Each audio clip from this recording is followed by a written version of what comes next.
Abraham Haran में रहता था।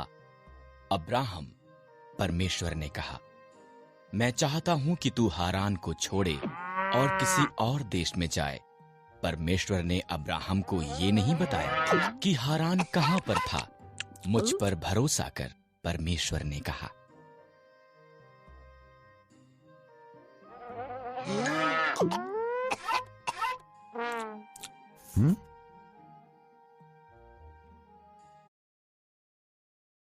ये कर, परमेश्वर ने कहा, और तेरी संतान एक बड़ी जाति बन जाएगी। कैसे? अब्राहम को आश्चर्य हुआ। उसकी पत्नी सारा बच्चे पैदा करने के लिए बहुत बूढ़ी थी। मुझ पर भरोसा कर, परमेश्वर ने कहा।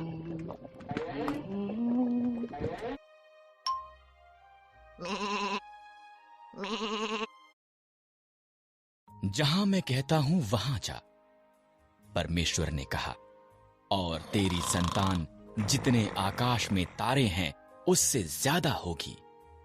वो पूरे संसार के लिए आशीष होंगे। मुझ पर भरोसा कर।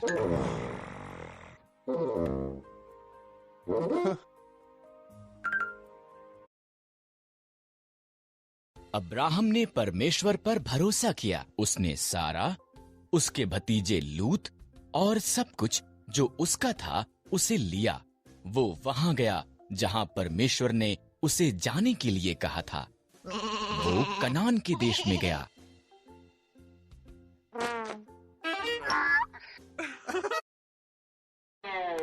वहां पहुंचकर अब्राहम ने शकेम में डेरा लगाया। परमेश्वर उसको प्रकट हुआ। मैं ये भूमि तुझे और तेरी संतान को दूंगा, परमेश्वर ने कहा। अब्राहम ने परमेश्वर के लिए वहां एक वेदी बनाई।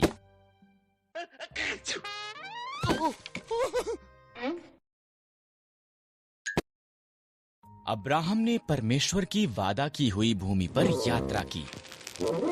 वो खुश था कि उसने परमेश्वर पर भरोसा किया था, इसलिए उसने एक और वेदी बनाई और उस सब के लिए परमेश्वर का धन्यवाद किया जो उससे संतान का वादा किया, जो सारे संसार के लिए आशीष होंगे। पर अब्राहम और उसकी पत्नी सारा बच्चे पैदा करने के लिए बहुत बूढ़े थे।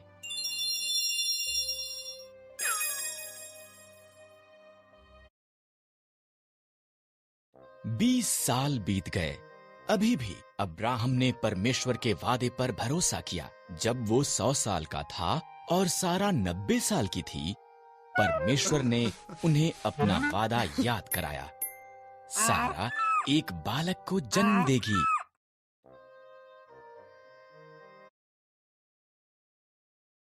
जब उनका पुत्र पैदा हुआ, सारा इतनी प्रसन्न हुई कि वो प्रफुल्लित हुई। परमेश्वर ने मुझे प्रफुल्लित किया है, उसने कहा। इसलिए उन्होंने उसका नाम इसहाक रखा, जिसका अर्थ है वो हंसता है। जब इसहाक एक छोटा लड़का था, परमेश्वर ने अब्राहम को उसके पुत्र को मोरिय्याह पर्वत पर ले जाकर उसकी बलि देने को कहा। परमेश्वर इस तरह अब्राहम की परीक्षा ले रहा था।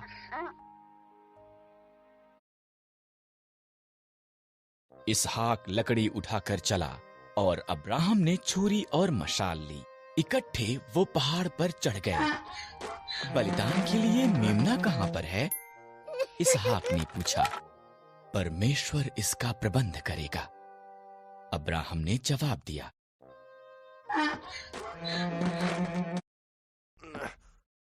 अब्राहम ने वेदी पर लकड़ियां रखीं, इसहाक को बांधा और उसको लकड़ियों पर रख दिया। जैसे ही उसने इसहाक को मारने के लिए छुरी उठाई, एक स्वर्गदूत ने उसको नाम लेकर आवाज लगाई, अब्राहम।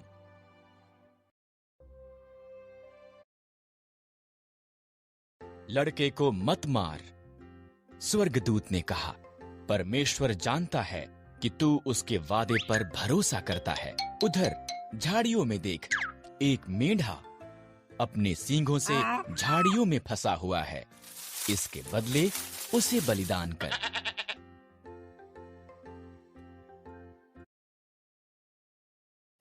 इस तरह अब्राहम ने उसके पुत्र की बजाय मेढ़े को बलिदान किया।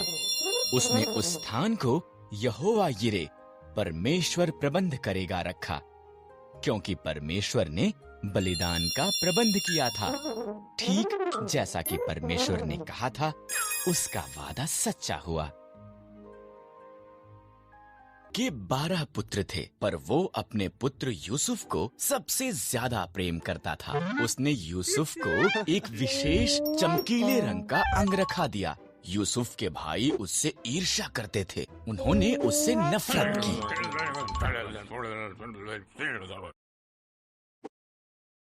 यूसुफ ने विशेष स्वप्न भी देखे। मेरे स्वप्न में हम खेत में पूले बांध रहे थे, उसने कहा, और तुम्हारे पूलों ने मेरे पूले को दंडवत किया। यूसुफ के भाइयों ने उससे और भी ज्यादा नफरत की।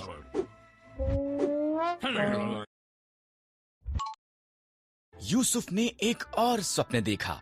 सूर्य, चंद्रमा और 11 तारे मुझे दंडवत कर रहे थे। उसके पिता और उसके भाई कुड़कुड़ाए। क्या तू ये कह रहा है कि तू हम पर राज्य करेगा?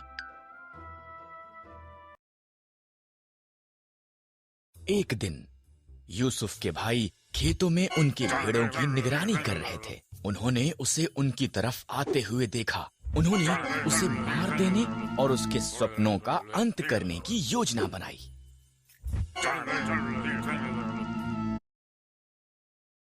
हमारे भाई को मार देना गलत होगा, रूबेन ने कहा। आओ हम उसे खाली गड्ढे में डाल देते हैं। इसलिए उन्होंने यूसुफ का विशेष अंगरखा फाड़ दिया और उसे गड्ढे में फेंक दिया।